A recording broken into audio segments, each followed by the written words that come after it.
Hey everyone, welcome to the Pursuit of Value podcast. Today I am with a dear friend of mine, Chris Simmons of Industrial Networking Group and Total Industrial. And today we're talking about the strategy of networking. And today is actually our first episode of our new series called The Strategy Lab.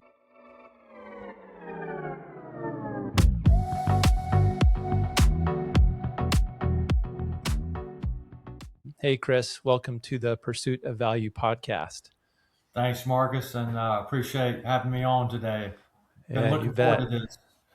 Yeah, it's been a while in the making, but sometime it takes a little bit longer. We're both busy people, so I want to jump right into your story. I love your story, and I just want to hear the origin story of ING. And so, first of all, tell us what it is, and then where did it come from? Like, where did the idea come from for the Industrial Networking Group? Because I think it's fascinating.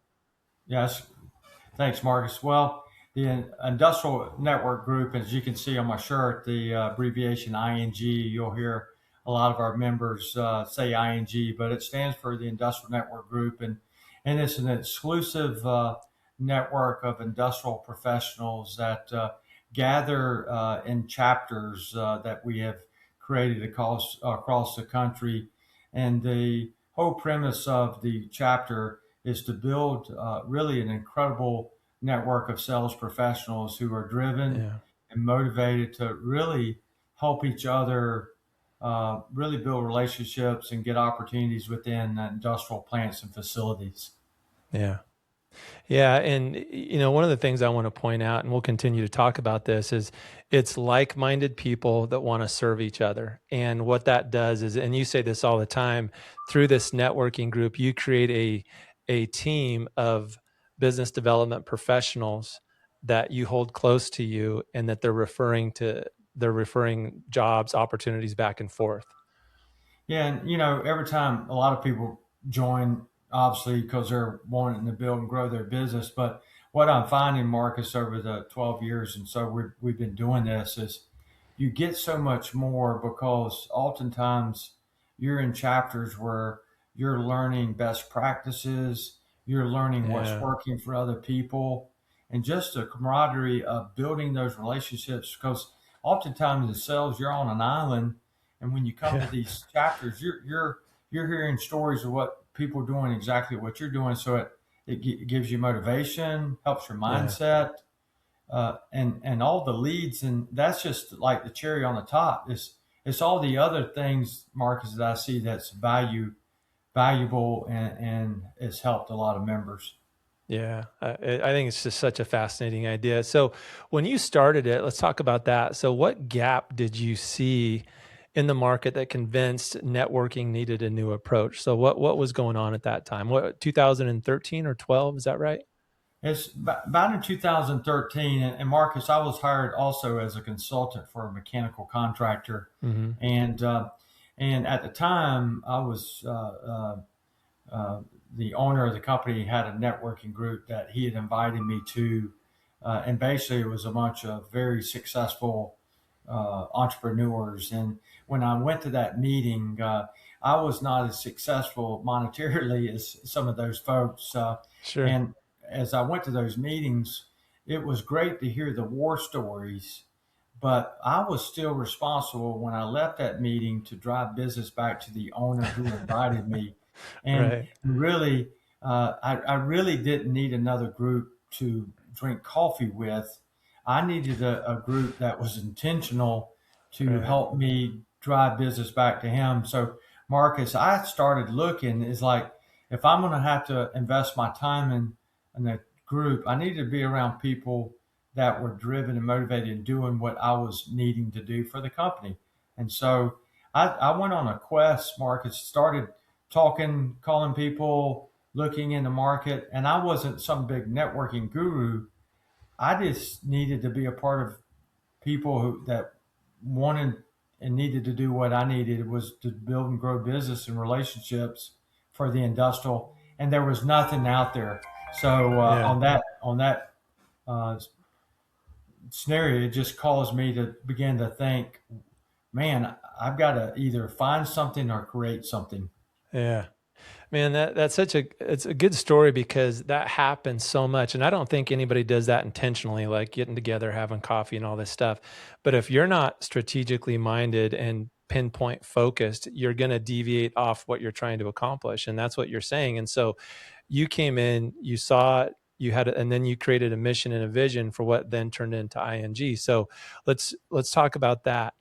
When you first imagined ING and you started putting these things together in your mind, what was the main problem you were trying to solve? Was it just the fact that just focus, or what was that main problem? Well, I think because at first I want to say the start of it would may have been more selfish in terms of trying to fulfill a need Sure. and helping personally find a way to connect with folks that were every day uh, really challenged to do what I was supposed to be doing, was building relationships inside plants and facilities.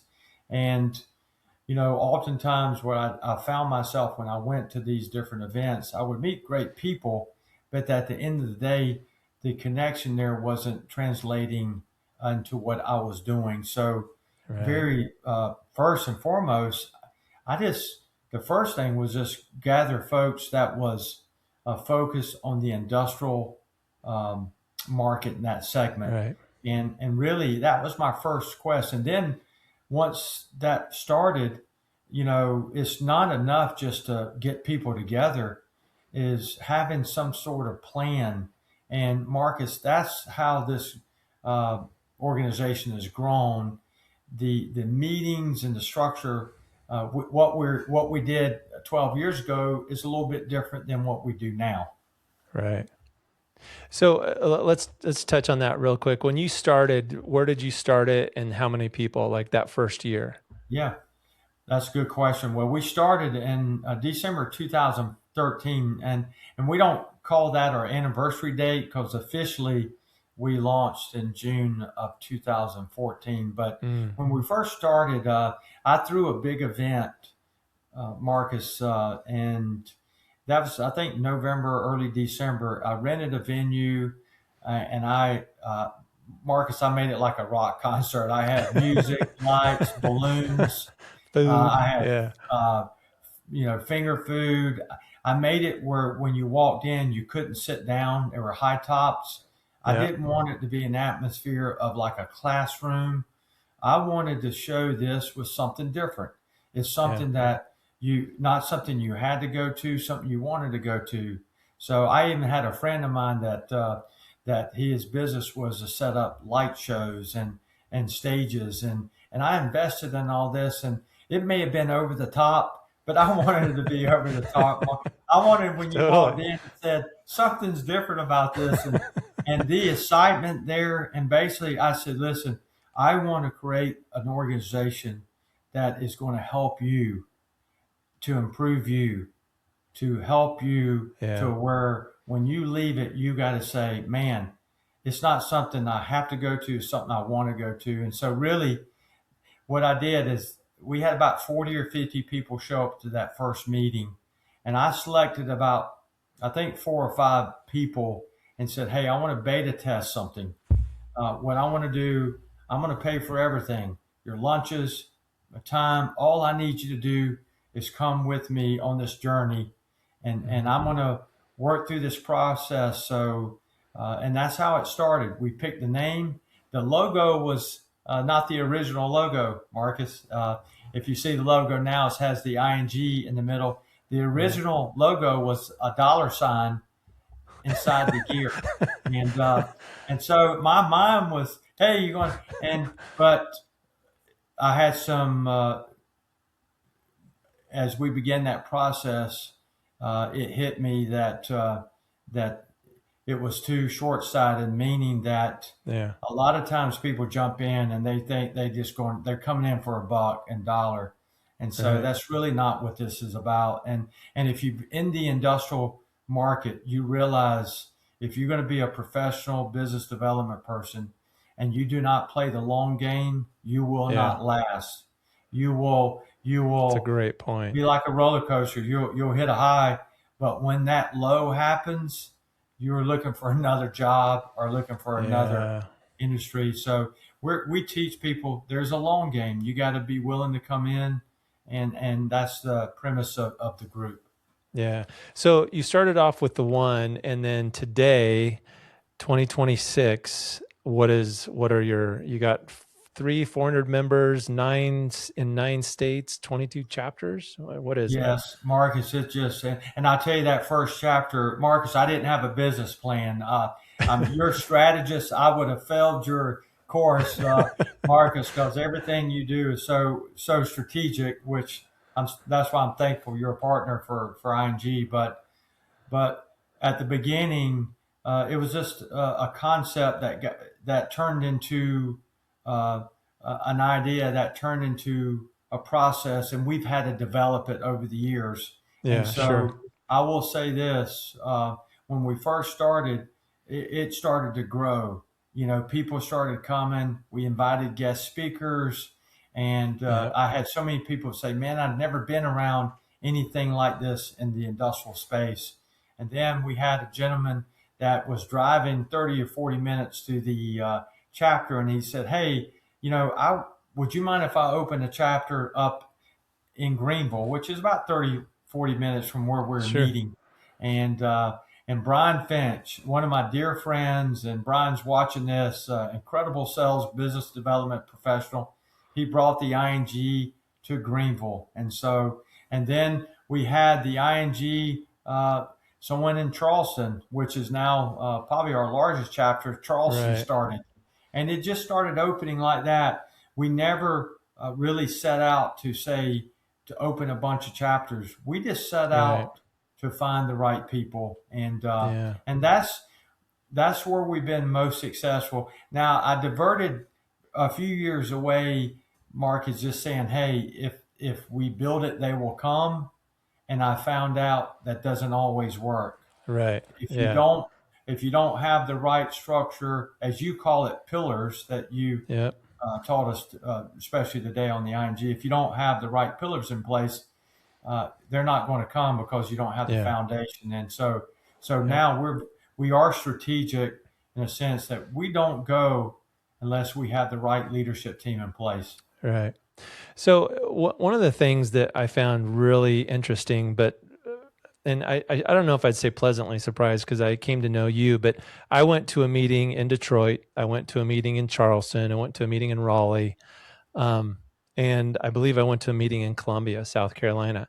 So vastly different regions. Like Detroit is not Charleston, right? Two completely different areas. But I will tell you, not knowing anybody when I went to those, um, the people were amazing. The culture is very similar because it's genuine, like-minded people, all doing the same thing. And the reports, when I started probing and asking questions, hey, what do you think? How long have you been here? Everybody spoke very highly of the group and of you and what they get out of it. And what I took away from it was that you've been able to establish a genuine culture.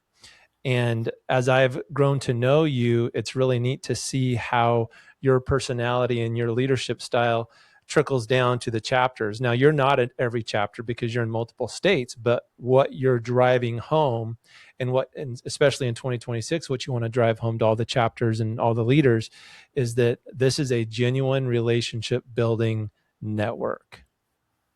And Marcus, I've been so fortunate. I mean, really, the organization ING it really drove us together. And one thing that I've been amazed at is it doesn't matter whether I'm in North Dakota or whether I'm in Atlanta. Uh, like you say, it's uh, different cultures, Yeah. geographical areas. But when you walk in, it's like I'm home. Mm-hmm. It's Yeah, just that's been cool. an amazing. I've got some of my. I mean, I take and I'm going to use some names here, like Kelly Davidson, who started in Greenville, South Carolina, as a member, took us to Twin Cities, Minnesota, and Kelly's now Wow. one of my dear friends, and he lives in Minnesota, a great state. We would not be Yeah. in Minnesota without Kelly's direction, but you talk Yeah. of people like that, Dan Calloway in Detroit, and early in my career, I spent a lot of time in Michigan, and now I find myself going back to Michigan a lot. So The Yeah. IMG has afforded me the opportunity to meet some incredible people, and we're all the same. We just really need intentional relationships, and you talk about this too a lot as about intentional strategy. And Hmm. I think as our organization has evolved and we begin to develop that strategy, really, I can't really wait to see what's next, because a lot of our first early part of our existence, we were flying by the seat of our pants, Marcus. And our Right. strategy, we didn't really have structure for our meetings. We didn't provide a lot of back end support. We didn't generate leads. We didn't provide free training. We didn't have strategy sessions like we did today on Real Sales Talk with you. Right. So what we provide now versus 12 years ago, it's amazing what we've become. You know, I appreciate that, but I also believe that when people start endeavors, it's kind of nice to just jump in and just do it rather than Yes. like plan, because then it gets a little scary. So I get it, man. My dad started his concrete business with, I think, a truck and a shovel. I mean, that was about it. So Well, it is what it is. I'm so passionate about the ING, not just about building a network, because it changed my career. I Yeah. started this as a vice president for an industrial contractor. It generated a lot of opportunity and relationships for me. I saw how it impacted people, and it changed the course of my career Right. because it became a purpose and mission for me. And Marcus, I really believe if you're creating something without an ultimate purpose, it become stale. It become Absolutely. like a something that's dull and dry. And man, I every time I go to a meeting, I was in a meeting in Augusta, Georgia, back in November, and it was after 12 years. You would think, man, these meetings are going to be a lot alike, but Hmm. it was one of the most incredible meetings. I met two or three people there that have not just changed ING, but my sales company. It made a big impact on Total Industrial. So I Yeah. always tell people, you never know what that one conversation you have may turn into. It could be a life changer. So let's talk about that a little bit more. So the philosophy of networking. So I've been in business my entire adult life. So I worked for my father when he owned his company, and I came out of college, and dad injected me right into management of people and projects and all these things. And one of the things I hear all the time, especially a lot nowadays, and it's a generational thing, but people hate sales. Most people just dislike the name sales. And what's interesting is that there's people that are natural relationship builders. They're people. They love people. They love being around people. But then out of the other side of their mouth, they're going to say, I hate sales. So my point is that sales has a bad rap. That term will push a lot of people off because I think that people automatically start thinking about the used car salesman or the vacuum cleaner salesman. Um, so, what is your philosophy on networking? Because really, it's just all about relationship building. So, how do you personally define networking beyond just meeting people? Well, it's funny you're asking me these questions because I got invited in a couple weeks later in January. I got invited by another organization that's based on facility managers, and they've asked me to speak. And my presentation discussion is going to be what I hate about networking. And the lady asked me, like, don't you own a networking group? And I was like, yes, but I want to talk to you what I hate about it. And Yeah, and this may go right into the questions you asked me, what networking is not. And there's a few right. things it's not. Number one, it's not about uh, filling your pockets and putting just more cash in your wallet just because you're walking in. And I have made that mistake sometimes in my career, not just in networking, but all that I'm looking at it too short term. And Right. I've seen it. I've seen, matter of fact, Marcus, a story. early on in the ING, I had one guy that was a prominent guy in a particular, I won't even tell you the region or the area. And I said, if I could get that guy in our group, man, that group would be incredible. Well, I spent 3 months convincing him, and he joined the group, and he may be the worst all-time member of the ING because, we would have lunch and he wouldn't eat lunch. He said he didn't eat lunch with people.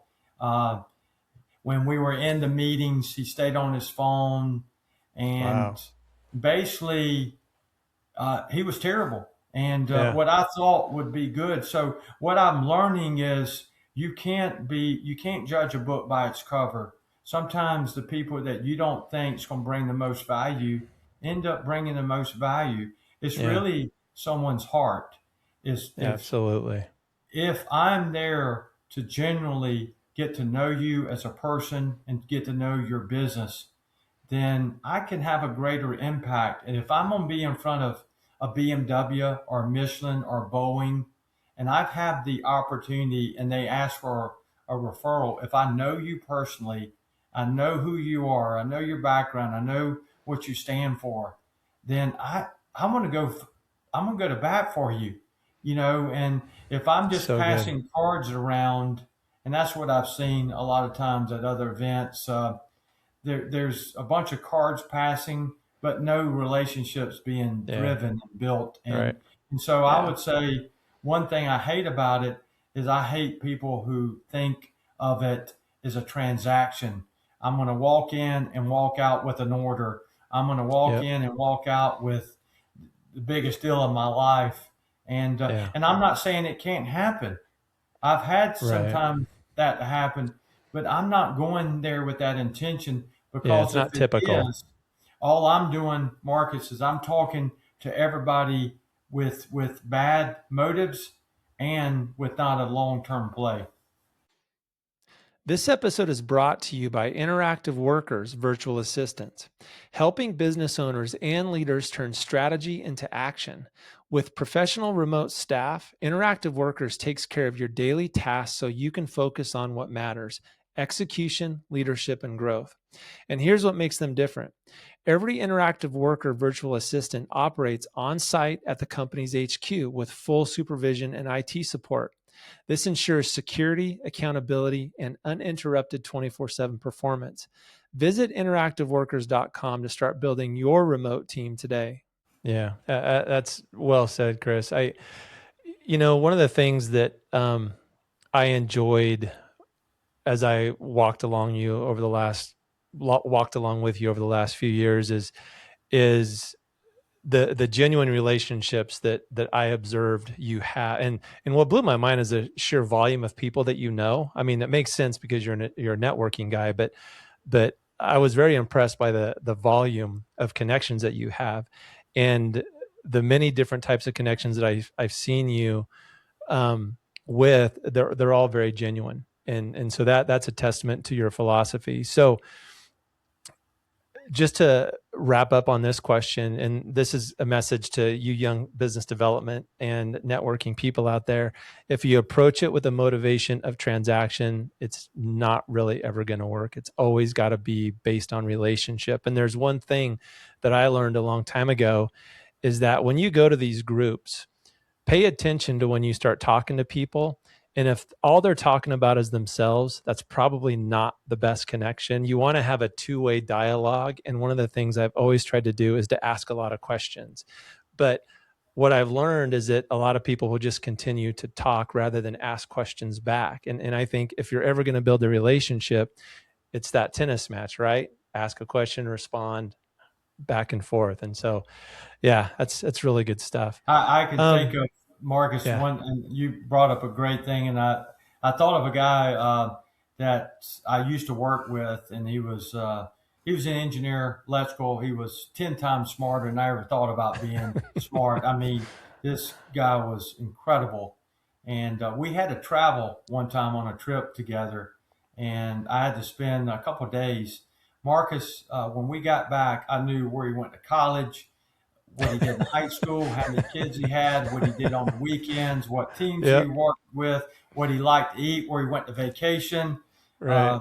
you know, how his relationship with his mother-in-law and father-in-law. I knew it all. I could have wrote a book on this guy. And you know, in those 2 days, how many questions he asked me?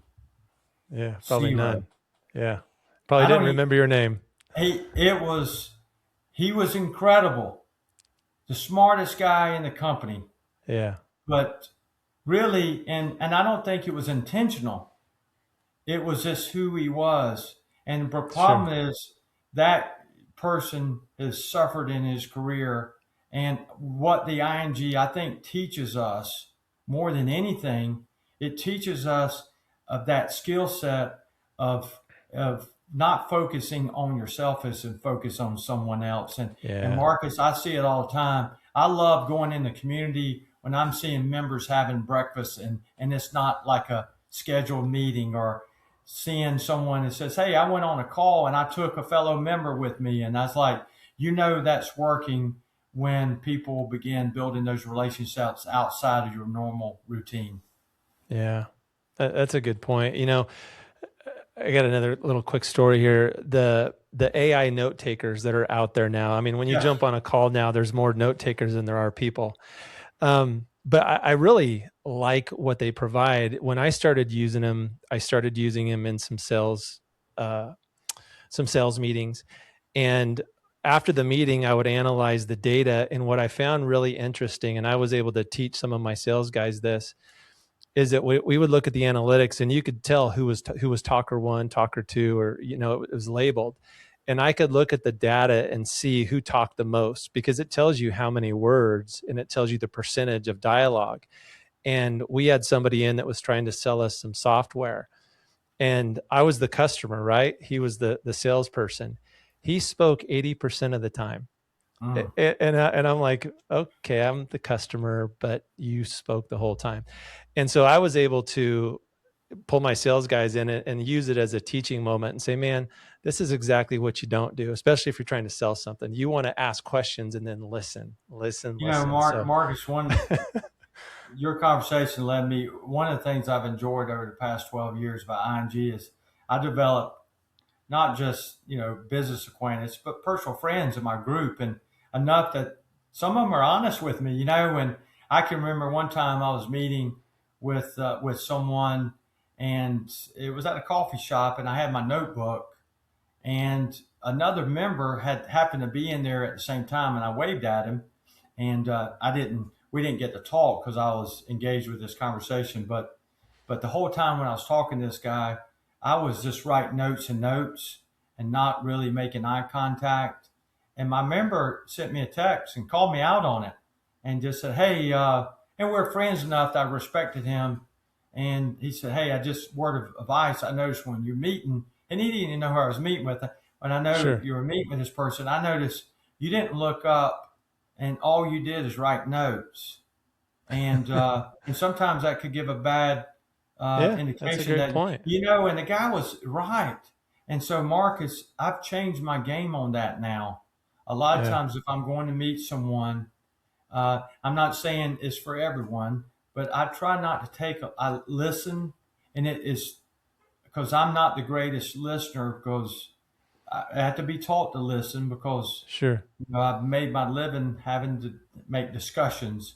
Right. But now, when I go to someone, and if I'm meeting a member or meeting someone, uh, I'm trying to listen. And then as soon as that meeting's over, I'll go back to my car and write everything down that I stated. And I will follow up with an email saying, "Hey, Marcus, it was great meeting with you today. These are Right. things that I learned." So it's funny how a group of people that you start with, they also will help you get better. And that's one thing that ING's done for me, is a lot of my fellow members challenge me and share with Yeah. me things that I need to improve. And that's a testament to the genuine culture that is there, because that's not common, Chris. That's not common at all. So that's just a testament to what you've built. So, well, we're getting close to wrapping up, but there's a couple of questions I want to hammer home, and then I want to look at the future outlook. So, number one, and we've talked around a lot of this, but I really want to drill down on this a little bit. how does someone shift from collecting contacts to building real relationships? And we've talked about this, and I'll start it, but it's about the motivation, right? It's, yes, I need to develop business. Yes, I need to generate revenue, but what is the right, correct way to do that? Right. And that's where it goes down to relationship building. Why don't you talk about that a little bit? Well, I think we all sometimes think we're more successful if we look at our phone and see how many contacts we have it, or see how many connections we make on LinkedIn, and we all Right. fall in that category because we're Right. often judged by numbers. We live Yeah. in our world. If we don't have a big bank account, then we don't think we're successful. But one of the things I've been trying to incorporate more lately is really focus more on less, meaning Mm, not worried about meeting as many people, but when I yeah. do meet someone, understanding how I can impact them more. For example, learning a little bit more about them, what their business, what their struggles, Yeah. That's good. where I could have some impact on them. Can I follow up with them? And Marcus, that's one of the things that I see that's really hurts people in the networking side. Being going to a lot of the meetings, is I hear this as even within our groups is, hey, I spoke with someone, they never called me back, or they never followed Right. up, or they said they knew someone and I never heard back from them. So it's very intentional. And so what I tell people with that, if you do meet with someone and they say maybe something positive or even say something that they could potentially help you, often be proactive. I don't oftentimes will say, "Hey, Marcus, you promised to get me in the door with this company." I'll say, "Hey, Marcus, I really enjoyed our conversation, and in our conversation, I learned a lot about you. I learned that uh, you're from out west. You Hmm. have a strong background in industrial, and that you really need really help in this area.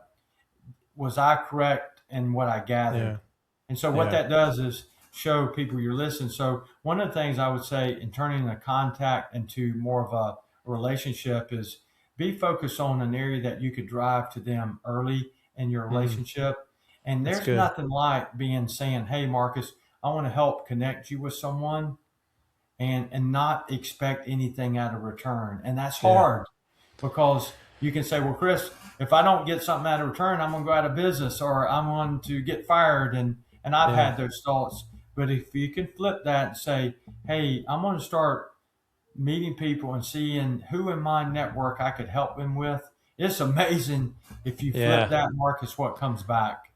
I I I love that, and I almost feel like, and I've heard of people doing this, but you can gamify the fact that's like, okay, in my network, I'm going to make sure that I get 2 people this month opportunities. Nothing about what you're doing for you; it's what you're going to do for somebody else.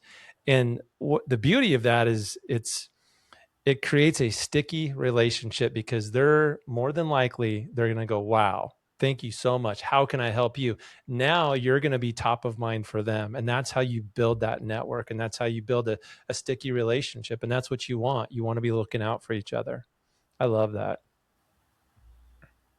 Well, networking is a term that's been used and is sometimes overused and sometimes abused by different folks. And a lot of people have a negative Yeah, notion of networking. So, they and I do. can see it because we've all fell into the wrong understanding of it. But the people that do it right, and Marcus, I can think of a handful of people that I know that they're master networkers, meaning Yeah. they know when to talk, not to talk. They don't control the conversations. They speak at the right time, and they know how to connect people. And man, I love when you watch it. It's like art, and you like, Yeah, it's good. man, those people are incredible. And Yeah. uh, and so that's one of my goals for 2026 is how can I help people more? How can I Yeah. connect people more? And how can I ask for less but give more? And Yeah. so, There's and that, yeah. I'm trying that, and that's something I'm a work in progress. Well, hey, Chris, it's the motivation behind it, and I don't care what anybody says. You will always get a return on that investment. That's the nature of how that works always. So, two more questions, and we answered this, and so I'm just going to summarize this. But what qualities make someone truly valuable inside a network? And what we're saying is it's the ability and willingness to serve, right? I mean, I think that we both agree on that. And then looking in the future for ING, where do you see the future of industrial networking over the next 5 to 10 years? What is your vision? Yeah, and would you mind me adding one more point to what Yeah, makes a good person in networking groups? absolutely. Man, and I could probably say a bunch because a lot of those Sure. things are things that I had to improve upon. But I think the person that comes in with humility, Mm-hmm. there's something about that someone comes in, and I've seen it. They're coming in, they don't think they know it all. They Right. don't act like they're the greatest salesperson on the planet. They're coming in with this a heart and passion, and I'm gravitate toward people like that because you want to help them, because Yeah. they're trying to provide for their families, they're trying to build their companies, and they're just doing their very best. And when you see that humility, man, it just makes you want to help people more. And it can't be fake, because Yeah. it's got to be genuine. And so I really, so if you're out there and you're watching this, and man, if we're, I want to be that type of group where you gravitate because you need to improve in some areas, and be honest, you're around other people that need to improve. So what better way to grow? And so I think if we could attract those types of people, then Yeah. then the ING will be around for another 12 years, Marcus. Absolutely. In terms of Absolutely. our So, future, yeah, what's that look like? I think, and I want to give uh, you credit as a strategist. Sometimes you, as an organization, a business, you've got to bring new people in that give you a vision of what you have. And I think what you have shown me through your strategic leadership is the ING has a lot more to offer. Mm, And oftentimes, why can't we be in every state in the U.S.? Why can't we be in every region where industrial? I really believe there's people out there that need us.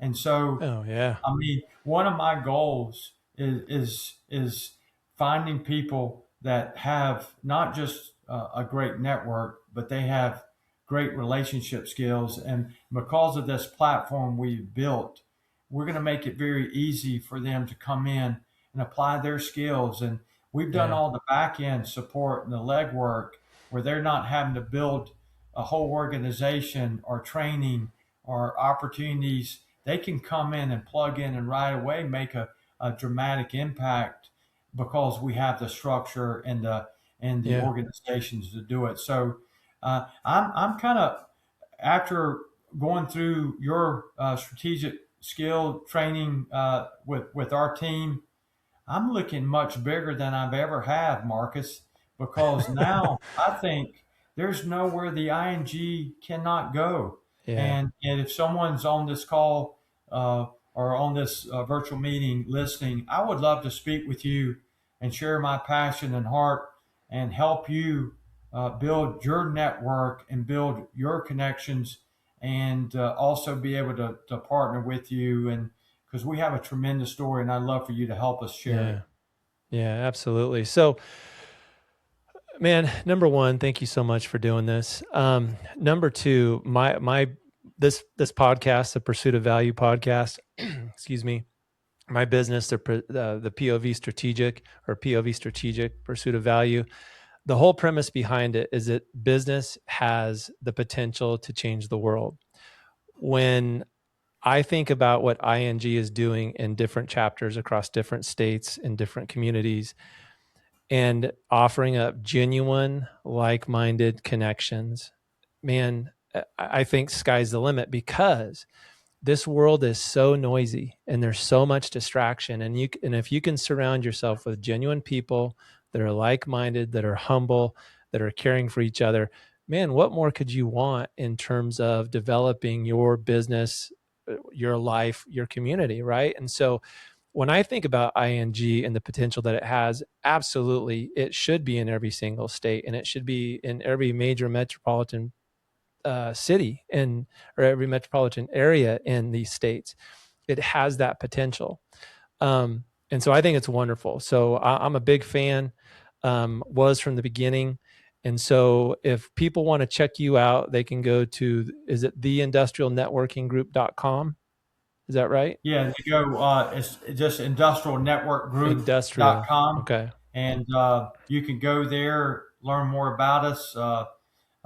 If you want to look me up on LinkedIn, you can Yep. message me, and I'd love to speak with you. I got a call tomorrow with a gentleman that's interested in starting a chapter in Orlando, Florida. And Oh, I said, nice. hey, I love, we can go to visit Disney while we're down there. So That's right. so That's right. I love calls like that just to chat and meet someone. Yeah. He runs an engineering, very successful engineer, and Yep. wanting to bring that to his area. So yeah, if you're That's interested, wonderful. Want to learn more, I'd love to speak with you directly. Yeah. And I will put the link in the description so people can find you. And you're also looking for, just piggybacking on what you said, if somebody's interested in starting a chapter, they can reach out. Yes. We're always looking for good people to start chapters. And then once a chapter is started, looking for leadership in that chapter. So definitely want to put that out there. And again, I'll put the link in the description. So Chris, thank you so much for your time. I appreciate it. It's been a fun ride getting to know you over the years. I appreciate you and how you do what you do. So thank you very much. Thanks, Marcus. I enjoyed it. All right. That's going to wrap our episode 1 of the Strategy Lab, Chris Simmons and Industrial Networking Group. As always, please check us out at povstrategic.com. You can see everything that we've been doing and what we're up to and what's coming next. We appreciate you guys. Thanks for listening. We'll talk to you later. Bye-bye.